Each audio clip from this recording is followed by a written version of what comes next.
Hello everybody and welcome back to SevTech Ages of the Sky. This is episode 14 and we're getting along on our astral journey through astral sorcery here. So while we let this craft do its thing here, we'll just take a look at the guidebook. So the main quest has you proceed along, and one of the bigger things is getting your Starlight altar that we made in the last episode upgraded. So in the book it does tell you how to do most of the things and what you need for them to work. So see here we have just the normal altar there. You don't need this structure for the normal altar, but when this upgrades we will need it. So in the book here, we'll just go back, and then this is explained in the exploration section. So you'll have the super basic stuff in the discovery. You can use S or W and S to zoom in and out, or also double clicking will get you all zoomed all the way in. So if we can take a look here, there's the Starlight crafting altar there. So it tells you how to make it. It's the same recipe in the book as in the mod packs. Some of them do differ, so just pay attention to JEI in the mod pack and not necessarily in the book here. And then it will tell you it needs this structure here. You can rotate this around to take a look. The trickiest ones here are these four underneath the pillars, which are just extra chiseled marble. So if we hover over this little star, it will tell you all of the things that you need to put the structure together. And to get like the chiseled marble, marble arch, marble bricks, city marble, and all of that stuff, you can just use the chisel. I've put it away apparently, so I'll just dump down here. This is the tin one that I made in way back when I was going to do some of my buildings, but you just grab some marble and put it, and then if you click on your chisel, you can put the marble in there. It'll tell you all the different variants. Just note that the kind you get out of the ground is, and in the yellow writing there it says chisel. If you just need the plain old regular marble in any structures or crafting for the astral sorcery stuff, make sure you convert it to the astral sorcery version first. Because I had a lot of trouble in the regular ages just using this chisel variant in one of my structures, and it wouldn't do any of the crafting. So just a heads up for you there. So now we see this has got the extra four little doodads on the outside, so it gives us a little bit extra room for doing more complicated crafting. And then in our book it also opened up a brand new I'll just scroll all the way out, a brand new section of the book. So first we had discovery and exploration, and now it's opened up the attunement area. So this is where some of the meat and potatoes of astral sorcery starts to come into play, and it's not necessarily required in Ages, or Ages of the Sky, but you may need to get into it. So if we look in the advancements here, it tells us down here that we might need to make a fosic resonator to locate areas that are rich in starlight. So I did that, and I flew around to about the second ring of islands that I got around there. I don't see any that are anywhere close by, so I'm going to need to figure out an alternate way of boosting the starlight to get to my altar, because if it was nighttime here, I don't think this guy is going to be getting filled all the way, and I'm going to need a way to get some significant amounts of starlight, especially to do some of the things that I wanted. In between episodes, I did go out into the world and I found, gold, I found the iron, I found the obviously the rock crystals, and I got a couple of the star dust out of the rock crystals. Another way to get stardust is to make the celestial crystals. And you make these by putting a rock crystal into some liquid starlight with a piece of stardust. And when that is finished its transformation process, you have a possibility of getting 2 stardust back out when you break it. So just a couple of things that we can do with the rock crystals there is you can grow them. So they've got 3 different stats there. Size, purity, and cutting. Size and cutting are relatively easy to increase. Size, you just throw it into a pool of starlight and that will increase the size. Cutting, you just take some, you can put it on the Astral Sorcery grindstone and then it will reduce the size but increase the cutting. To up the purity stat, you do have to take one of your crystals all the way up to maximum size, and you'll know it gets to maximum because the number will go orange like that instead of blue. And then you put it in again and it will split and it will go into 2 different ones, and the purity will go up on one of them and the stats on the other one will be slightly randomized, if I recall correctly. Not so important for doing the rock crystals, but it will be important for doing the celestial crystals, because that's one of the ways that we can increase the starlight power to do some of the more intricate crafts in Astral Sorcery. I did some of these rock crystals because I will be making the sword and a pickaxe. So those sword and the pickaxe, you know, you want to definitely maximize your size and cutting as much as possible. Not necessarily to go up in the purity, but I just chose the highest purity raw ones that I got to grow.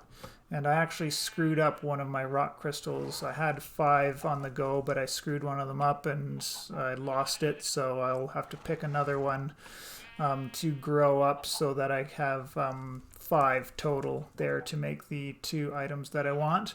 And just a note that when you make one of those, like the weapon or the pickaxe, their speed will be relative to their cutting percent, and then the cutting will go down as you use it, as it wears down, and then you can actually put it back onto the grindstone to sharpen it, quote unquote, sharpen it back up, but you'll lose some of your size. So you definitely want to start with maximum size and maximum cutting when you do make those, make the weapon and the pickaxe. A couple of the other things to note. So to get the Starlight, you do need to make the Lightwell. So this is where you definitely need to go and get the rock crystals first, and then just make some of this various chiseled marble, throw it on your Starlight crafting altar, and hit it with the resonating wand. The resonating wand, you need to actually kill some of the Endermans, and the Endermans will drop the recipe.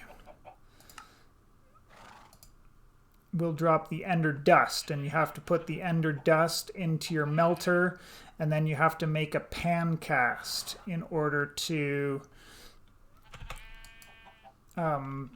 get the actual ender pearl that you need to make the finish off the craft, and that can be any kind of marble there and the ender pearl there.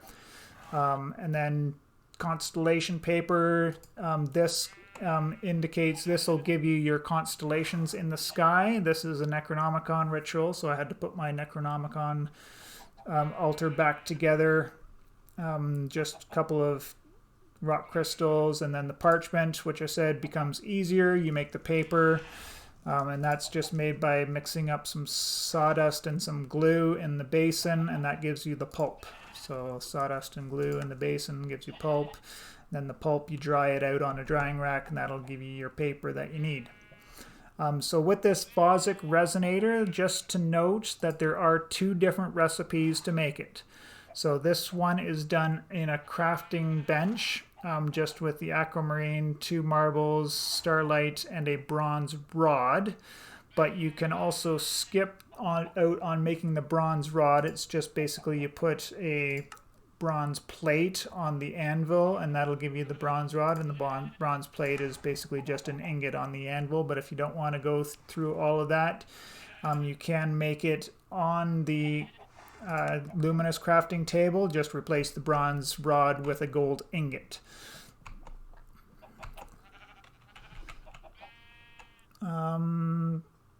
Couple more things I guess I could go over are some quality of life upgrades that we can get. So for my fruit, I've switched off of eating raw melons, and I now have access to melon pie. So to make an oven-ready melon pie, 2 melons, a sugar, a flour, and a raw egg. Raw egg you get by throwing chicken eggs in the world, and if they don't hatch into a baby chicken, you'll get the raw egg. And then that makes you your oven-ready melon pie, which you just put onto the grill or cook in a furnace, and that'll get you your melon pie. Pretty good. Meat pops, not so good on the saturation, but really good for your fruit.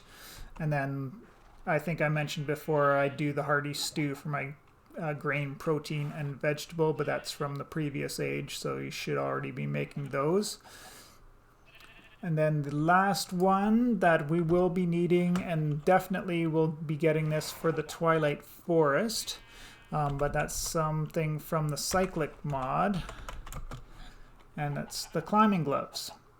So definitely will make it easier for climbing up walls and such. So it's just 4 leather, some black dye, an iron ingot, and then 3 glue.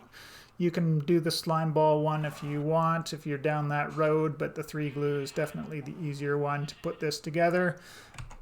And that just goes in your bauble slot. I think it goes in this one here. And then if you put it in there, you can right click it on or off, because it can get super frustrating sometimes when you start climbing up walls, when you just kind of want to not actually, like if you go up against a vertical surface like that, then I would just start climbing it. It's sort of similar to the jump, the shift trick, but not exactly the same. So that's everything that I wanted to go over in this episode. Just make sure I didn't miss out on anything else. Yeah, I made some wool so that I could get the sound muffler, because I did a little build over here for my Better with Mods. Just another basic little outbuilding here, and I put the soundproofing up there, which is... I forget, but that's the one that I think it required me to make some wool for it to make that one there. Oh, and yeah, just the prospector paper. I did go out and hunt down the druids to get the Betweenlands going, but that'll be in the next episode there. I made all of my Tinker's stuff and started getting some Tinker's tools going. Basically just bronze, and copper for now, because that's kind of the best things that I could put together. For my shovel, I still just use this garden trowel because I like keep getting an influx of worms to put into my fishing trap here, so that I can keep generating lily pads, being the main thing that I'm looking for in there. I'll just show you. I expanded out this a little bit. It only raised up my my bonus by about 7%. I went from 53 to 60, adding this extra path, so it's not super necessary, but I do want to get this up to tier 3, and I'll go over that in a later episode. And then this is the build that I put together for my Abyssal ritual area. Turns out this black cobblestone that I got from the Beneath, it's just a chiseled variant of regular cobblestone, so that's exactly where I got that red cobblestone from that I put down there. I appreciate you all for tuning in for this episode, and I do hope to see you on the next one. Have a good one.